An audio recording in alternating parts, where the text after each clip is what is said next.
everyone. Happy first week of November. Oh, I can't believe it. We've got like 7 weeks till Christmas and the countdown is on and I'm so excited. If you are new, welcome. I am Caroline. If you're a returning member, welcome back. This week I am just going to wrap up my week in a weekly vlog. I decided to mix, because I also have a book box unboxing, so I decided to mix it kind of all in one. Yeah, this week was a pretty cool week because we got out of lockdown.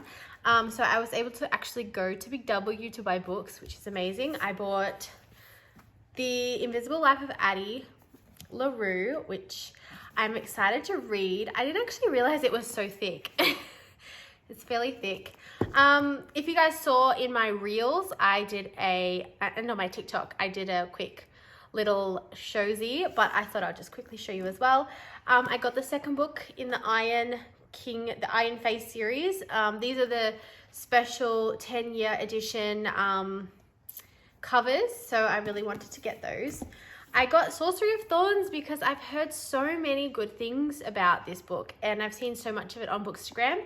I kind of wanted to read and find out what it was all about. So I got that one, and I got The Lost Book of White.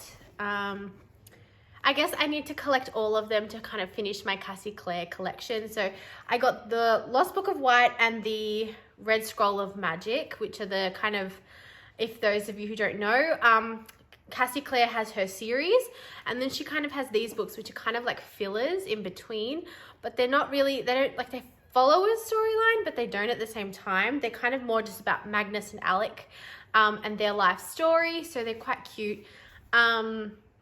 But yeah, so I got this one, and I got the Red Scroll of Magic, which is in the other room because I started reading it. And I also got I finished reading those already. I got another book. Oh, yeah, that's right. I got these. Oh, hang on. Let me get it for you. Which is another Disney Villains. They have released Evil Thing, the one for the Beast, and one with the Evil Witch, and one with Maleficent, which I'm still trying to get my hands on. I just kind of wait for them to come into Big W, and then I go purchase them because I just love buying books from Big W. It's a thing, like it's a real thing. And then I also got Unbirthday, which is Alice in Wonderland's book for the Disney Twisted Tales. Even though like I haven't read my Twisted Tales books yet, I still really love collecting them because I just feel like when you have a big series like this, like you have to kind of get the whole thing. And so I think there's like 2 more of the Twisted Tales. I'm just trying to think. Yeah, I think there's like 2 more. I think it was Pocahontas, and there's another one, which I'm just waiting to collect. So yeah, I got those as well. And I also got 2 others, which I already read this week because I had a really proactive week. I got The Wicked King, which I'm now reading The Queen of Nothing, because my little story is I bought The Queen of Nothing first, and then I realized that I bought the series backwards. So then I bought The Cruel Prince, but I was missing The Wicked King, and then we went into lockdown and it was on my wish list, and then I saw that Big W had it, so when I got the first chance to go to Big W, I bought it. Yeah, so I'm not a big fan of this series. I'm gonna be honest with you. I actually find this series quite underwhelming, and I just don't understand why it's just become such a big thing. Like, so many people really love it. I have read a lot of reviews, people love it, and there are people that hate it. So I guess it's kind of just one of those books that there is a great mix of people loving and hating. It's not like a couple other really overhyped books that everyone loves, and if you don't love it, you're really on the outside. So A Court of Thorns and Roses, just as an example. Yeah, but my review for this book, because I was going to do like a weekly wrap up, but yeah, my review for this book is probably just pretty much what I said for the first book, A Cruel Prince. I just didn't like, there's just no chemistry between the 2 characters. I just don't like Jude. I think Jude is just she's such an asshole. I'm gonna be honest.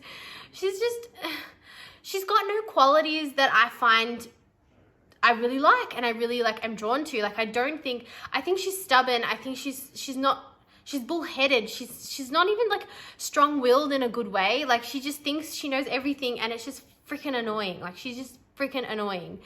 And I just find her so polarizing. I just don't like it. And just her relationship with Carden is just non-existent. So I just don't even understand how this is classified as an enemies to lovers, because they're not really lovers. And at the end of this book, he banishes her. So yeah, I just don't get it. That one's just, yeah, a 2-star read for me. Then, oh my God, this week I read this book. I also bought this week.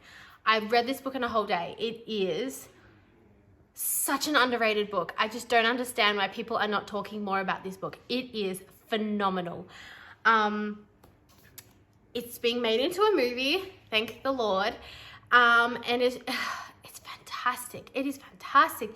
Basically, if you are someone who really likes puzzles and books that make you question things, this is perfect for you. I wrote a review on it. I will link that down below if you want to check it out. But basically, Avery is a young girl. She's 17. It's YA. But she's 17 and she is living paycheck to paycheck with her sister because her mum's dead and her dad doesn't really want to know her. So she lives with her older sister and they live paycheck to paycheck. And basically one day she goes to school and finds there's a person there telling her that she's just inherited a billionaire's fortune of like $47 billion. And she's like, what? And so she gets transported to Texas and she finds out that there is actually like 4 grandsons, 2 daughters that are all like wondering why this complete stranger has been given her like their entire inheritance. So it's all about puzzles and things, and it's just fantastic. There's a second book coming. This book does leave you on a cliffhanger. It's just fantastic. And then I'll link the review. It's amazing. Amazing. That is like without a doubt like a 5-star read. I'd probably give this like 10 stars, like if I could. Read it. And then the other book I read this week was The Thousandth Floor. I did not like this book too much. I know Catherine McGee is really seen as a fantastic author, but I've just never really like gotten into her books. She's got the new series American Royals, which I ordered, and so hopefully that's coming and I can read that. I'm excited to read that, but yeah, I didn't really like this. This is more like a YA dystopian kind of novel. So basically it's set in the year 2021. And so the whole thing is like you're defined as rich or poor based off of like where you live in the hotel block. So the main character here, her name is also Avery. She lives on the 1st floor, like the penthouse floor, and her family's like super, super, super wealthy. And then she's kind of got her friends who are all like various degrees of wealthy.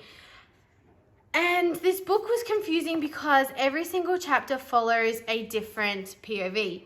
So I found, like with Six of Crows, when you have so many different POVs, it's really hard to get attached to one character because you're constantly in the mind of someone else. And when you're constantly in the mind of someone else, even though it's all one group, it's just really difficult. I think it would have been better had it been written in 3rd person, because each of the chapters, even though they were all different POVs, they were still kind of written in 3rd person, but it was just so confusing. Yeah, and again, similar reason to why I didn't like Six of Crows, because it was just too many minds to kind of get into, so it was really hard to kind of draw yourself into one character. There's a heavy amount of drug use in this book, and someone gets murdered. It starts off by someone being murdered, and then there's a lot of secrets, it's almost like a Gossip Girl-y kind of vibe. Everyone's got a secret they're trying to protect, and that kind of thing. This is one of 3 books. There is 3 books in this series. I'm not sure if I'll go back for the second. I didn't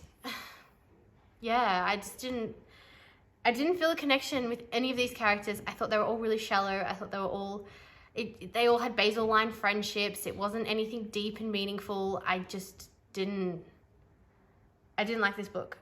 I give this like 1 to 2 stars. Pretty, yeah. So that was the books I read. And then this week I also got a really, really cool thing in the mail. I ordered a stampy stamp. So now what I can do is every time I have a book, so like in here. Oh, didn't turn out. So if I do it here, maybe. So now all my books have a stampy stamp inside of them, because there are a few people out there that have a book of mine and there's no stamp in that book, but I know it's mine. So this way now I can keep track and be like, you have my book. See, it's got my name in it. I got my very own library now, so that's super exciting. I love it. I love the idea that like my books now have a home with me and they're all like labeled. It's amazing. It's so cool. Yeah, so that's all my week wrapped up. Now I thought I'd open this. So I got the Luxury Read book box, which I've gotten for the last 2 months.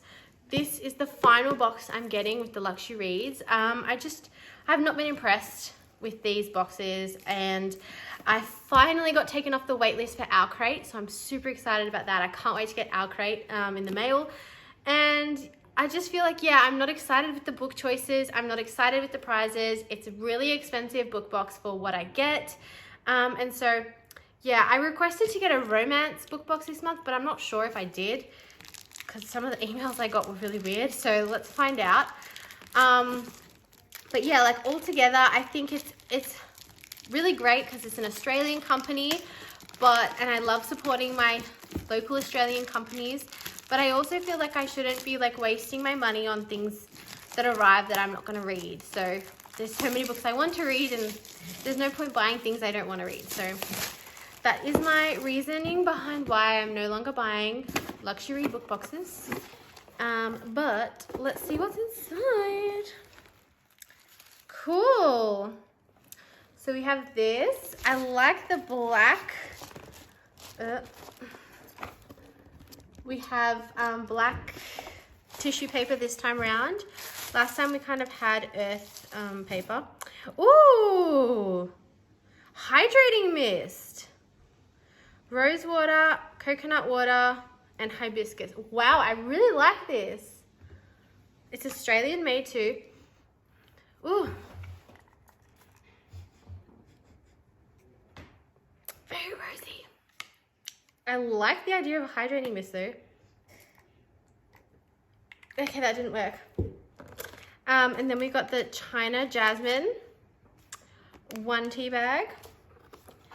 And Mismatched in Manhattan. Love can happen when you least expect it. So that's the book we got. So the book is, I've not heard of this book. It sounds pretty cool, if I'm gonna be honest. Okay, so let's read the blurb. So it says, dumped by his fiancée, Miles is reduced to couch surfing across Manhattan and using a local cafe as his office. Also, he no longer believes in love, which is not exactly a good look for his line of work. Zoe's eccentric LA boss sent her packing to New York to grow, but beneath her chill Cali exterior, Zoe's terrified to venture beyond the cafe across the street. Miles and Zoe have absolutely nothing in common. The only thing they share is their daily battle for the cafe's day-old biscotti. They don't know they're both ghost-writing authentic profiles for rival online dating services until they meet online pretending to be other people. As their clients head for dating disaster,